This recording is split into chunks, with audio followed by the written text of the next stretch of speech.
Alright, here we go. Here's my boys' main event. It's been a long time since I've seen Jack Swagger at a prominent place on the card. Even I sort of forget the WrestleMania 29 push with him winning the Elimination Chamber in a really surprising fashion.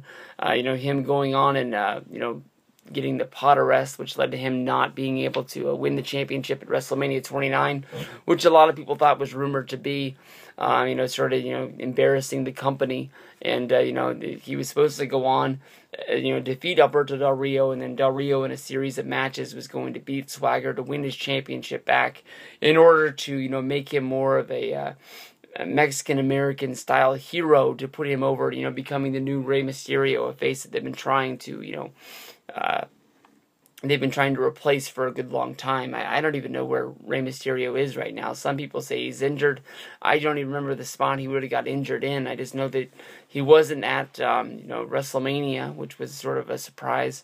You would think that they would have had him do something there with how much of, craze there is over Rey. I think that, the day that Rey finally does leave WWE, there'll be like a little bit of an uproar on the internet, and then, within a few weeks, it'll just be gone. I don't think anybody's going to be starting up a, rehire Rey Mysterio, Twitter page or anything like that, trying to get some hashtags over. You're definitely not going to hear anybody chanting, at Raw for bring back Mysterio or anything like that. But I'm really looking forward to this match. Rusev's a guy on the card that I've really been looking at, that I really like.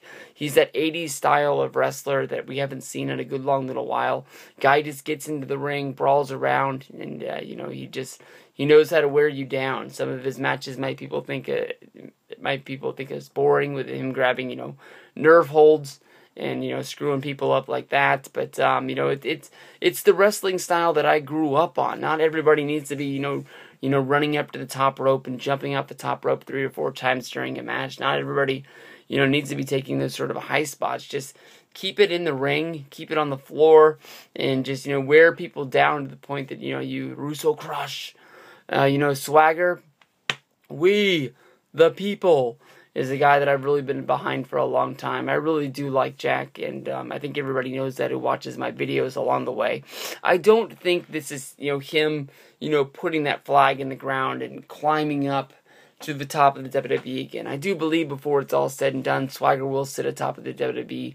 I think that his pedigree and just his wrestling background is too much to pass up on, and maybe even keep him in the ranks. There's a lot of people saying that maybe this will be the year that Sting returns, since he's involved with the WWE video game, and then Kurt Angle is opening up that door a little bit more and more every day, especially with that Jim Ross interview on the Ross Report. Sort of getting us to the point where maybe we could have, Angle versus Swagger, a match that'll really burn its house down. I don't think that's, one of the first matches people are going to want to see off the bat, but definitely, two, wrestling heroes with, wrestling backgrounds, All-Americans. Kurt went on to win the gold medal and everything like that, but, that definitely would be a good match. I think people have really been looking forward to since Swagger really became the World Heavyweight Champion in 2010. I heard people ask him at Access, the 2 times that I met him, you always hear people asking him about if he would wrestle Kurt Angle, and of course that's what got, Luke Cage into trouble. I'm sorry, that's in the past. I might as well call them Rage Cage, but might as well, Luke Cara, answered the answer truly, that, Swagger, there's no chance in hell he would beat Kurt Angle. And that's what got him into trouble. Go back and watch the SummerSlam videos from Access last year if you don't really remember that thing going down, or just if you need a good laugh, go back and check it out. But Swagger is the guy that is going to be there. I'm going to tell you right now, I'm not picking Swagger to win this match.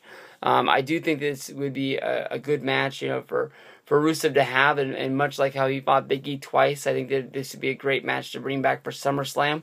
You definitely hear the crowd getting behind Jack Swagger. I know that when the We the People thing was going down, and his theme song has been in people's heads, WrestleMania, the We the People theme was almost the Fandango theme of the year before. I wasn't there, so I'm not 100% sure, but I heard people sing, We the People, and do the theme song, all up and down Bourbon Street. It's all throughout the whole video. It's either people doing the yes chants, or it was people doing the We the People and singing the song. It was one or the other one. And you know, to see the response that Swagger and Zeb got coming down and coming face to face at Rusev, and not letting him do his whole, you know, Vladimir Putin speech about, you know, go Russia, go, and standing up to Lana and basically making them, you know, when push comes to shove, just back off. It was something that I've been waiting for a long time. You know, so many times when he wasn't booked on SummerSlam 2010, I thought that was going to be some sort of a face turn. When he basically told AJ Lee, when she was the GM of Raw, that he was going to hit the bricks because he was trying to figure things out. And he was on the huge losing streak, and couldn't buy a win if he tried. I thought that he would come back after that, and we just have never seen it. I think that Jack Swagger definitely in this match, please wear the red, white, and blue singlet. I know it's been a long time, and it seems like you go through different colors every quarter of the year, but you know, get that red, white, and blue behind you. People want to chant "We the People." People want to chant USA. It's almost like you're the guy that, you know, Hacksaw Jim Duggan should have gave the rub to on Raw, a few weeks ago before the whole Big E thing. Big E coming out with the American flag with the big old bugged out eyes is something that I'm always going to want to remember for the rest of my life. But, the amount of response that I've seen Jack get, knowing that people know that I've been a Jack supporter since day one, has been really, really awesome. I know that the reports that I heard from the MSG house show was something that I didn't want to hear, with Rusev basically beating Swagger in under 30 seconds.